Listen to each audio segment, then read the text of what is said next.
So, welcome to another edition of Questions. And this week, I'm so excited to have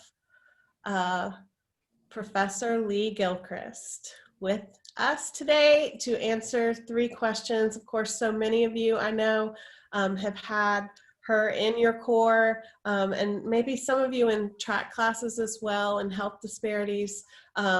But I'm so excited that you're here. Thank you for being here for these 3 questions. Well, thanks for doing this. It's such a creative idea, especially if we can all be in person and have these conversations in person. This is a great idea.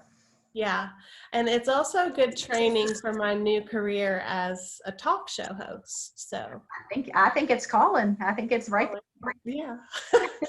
Well, let's just dive right in. So I told you a little bit about 4952 and what we're doing, and we're kind of reflecting back on our coursework, our core coursework. But I'm wondering if you could talk a little bit about what you see.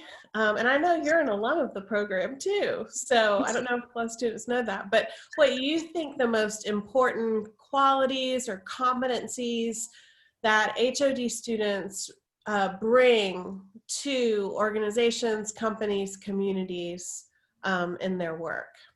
Definitely. Yeah. So I think some of y'all know I'm a triple door. So that means I got 3 degrees from Vanderbilt. So you might be surprised where you end up because I never, ever saw it coming. And so you might be surprised where things take you. And I'll talk a little bit about that as well.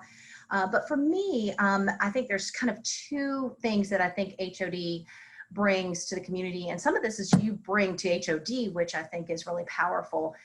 The first is kind of systems thinking approach. And I know many HOD students have this, and this is what might have brought you to HOD, is because you can't help but look around when you're in an organization or in a service group, or you can't help but look around to figure out what's causing this, what else there things are at play.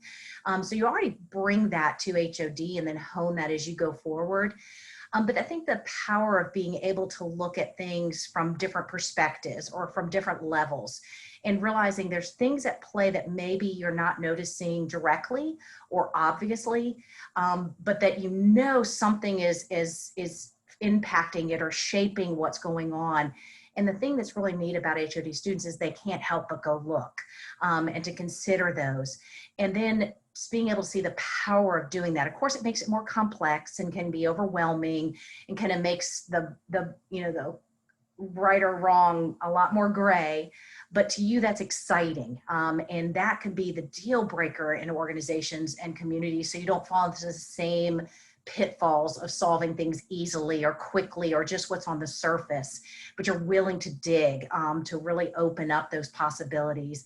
And that is really exciting. And that really does shape kind of how decisions are made.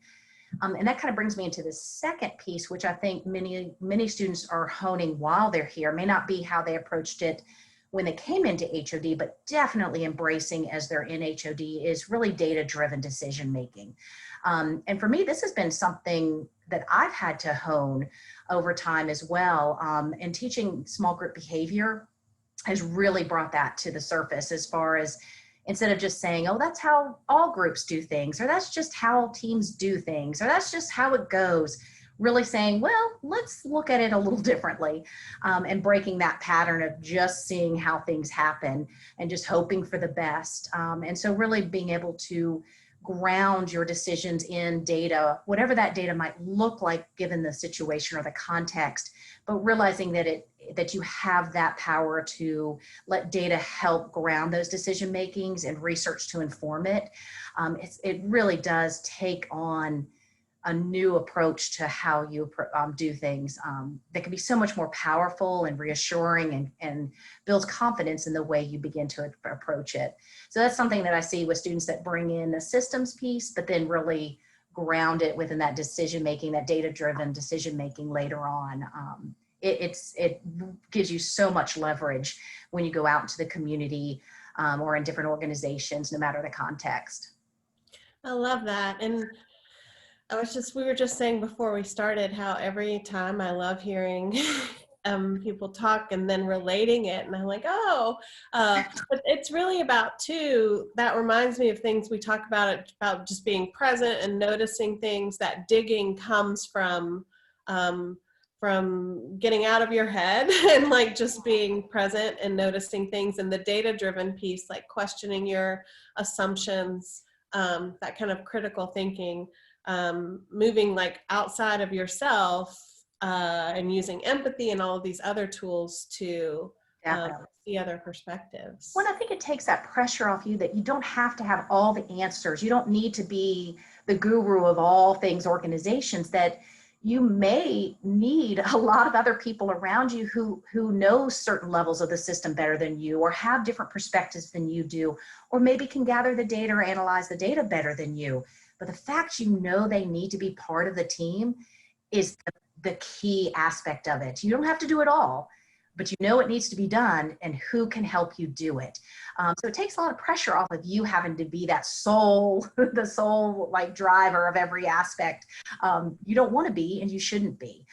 And that makes it fun, because you kind of work with some really interesting people, and people who do things differently than you. And that makes it really fun. That's so awesome. I'm wondering now if we could shift gears a little bit and talk about, we're thinking about the future. We've been talking a little bit about mentorship and reflecting back on professors and teachers.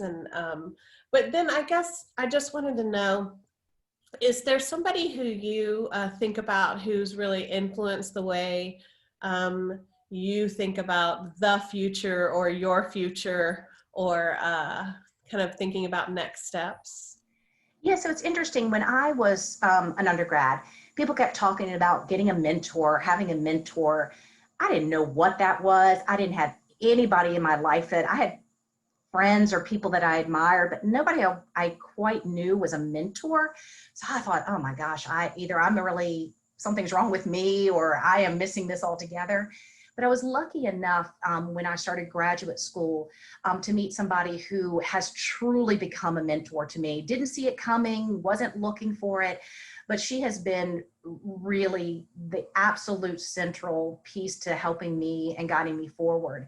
And she's seen me as an undergrad, as a graduate student. She's seen me as a graduate assistant, as a professor, as a community partner. So she's seen as a parent, as a friend. So she knows me well. And that's key, because she's able to see opportunities and possibilities that maybe I don't, that fit me well. Also key, that is very different than me, she is a highly strategic and political thinker.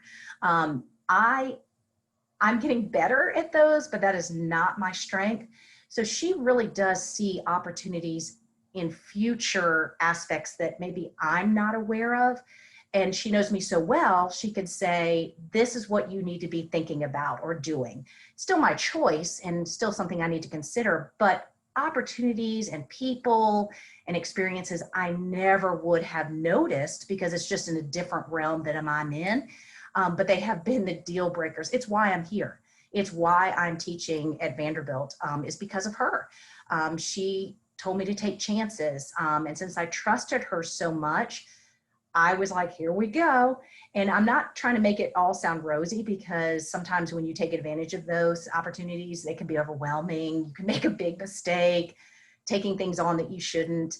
But that's part of that's just part of those risk taking and being willing to say, well, let's try it.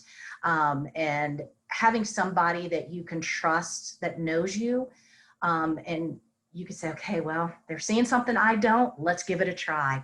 And it is literally the reason why I went to graduate school at Vanderbilt. It's the reason why I started teaching in HOD. It's the reason why I'm director of undergraduate studies. And it's neat to have somebody who can believe in you and who can give you recommendations that fit you well.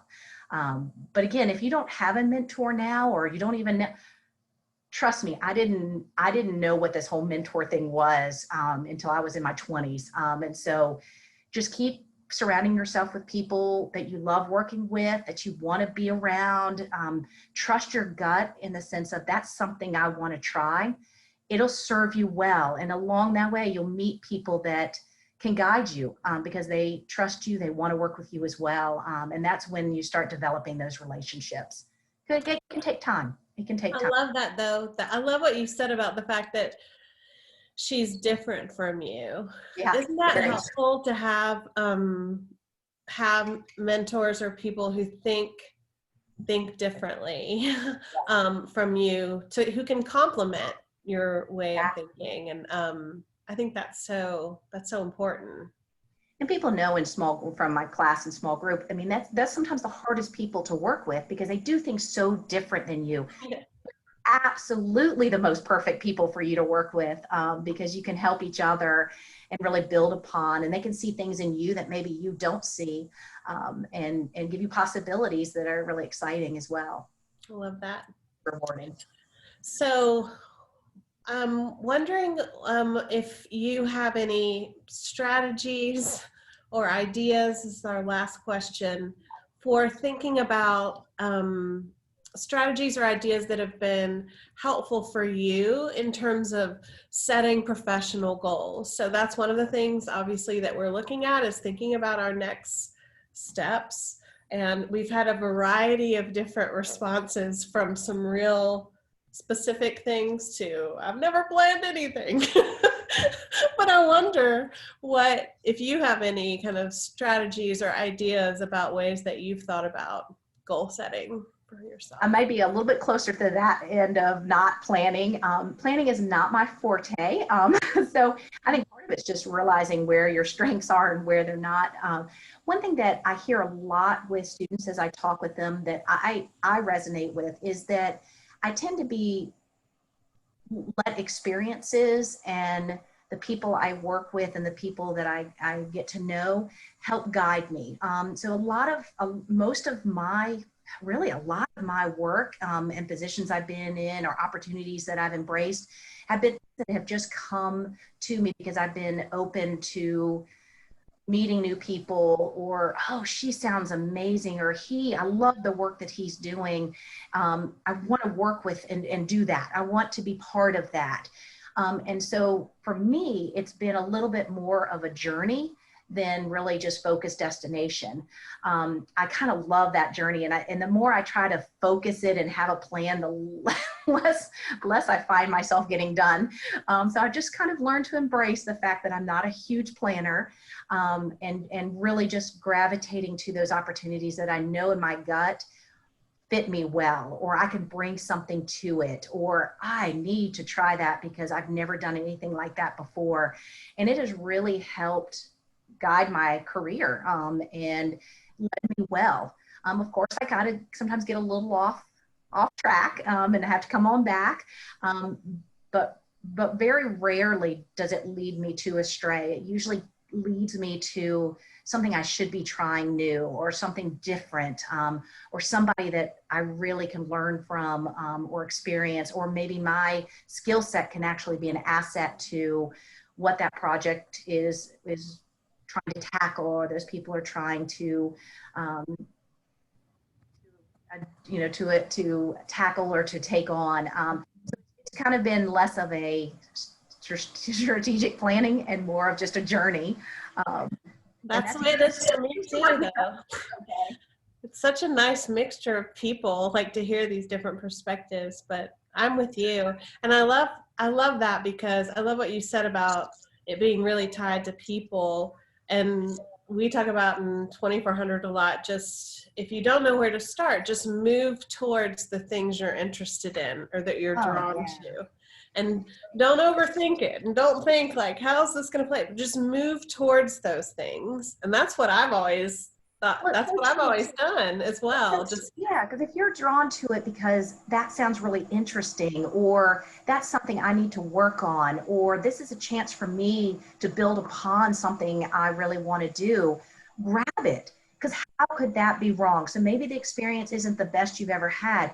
You will walk away with something powerful because you can learn from it, because it is building upon something that you're bringing to the table. And be it people, be it a context, be it an opportunity, it serves you well. And sometimes I hear students say that my parents think I'm all over the board, or my friends think I'm just all over the place. I have very rarely met with an HOD student who is all over the place. Mhm. What I hear instead is they're grabbing onto opportunities that are well linked, they're well connected. Others may not be able to see it because it looks like it's all over the board, but most of the time, there is a rhyme or reason why you're following that passion or that interest, and trust it. It does serve you well. So when people tell you you're all over the place, I don't think you are. Most likely, it's more about grabbing opportunities and experiences, and it will serve you well. I love that too. I also think you may feel this way too. Like we always say in 24, like patterns can only be recognized backwards. So if you're moving towards those things, often I can look back at experiences I've had or jobs or opportunities and, oh, wow, now I can really see it. I can really see how it all fits together. But I couldn't do that strategically going forward. You probably look back and it's like, why? I mean, thank goodness I picked that, did that, or took that chance, or tried that opportunity, because it led you to something else, or formed the next decision. And it's brought you here, which is critical. This is so awesome. Well, thanks for doing this. I feel inspired.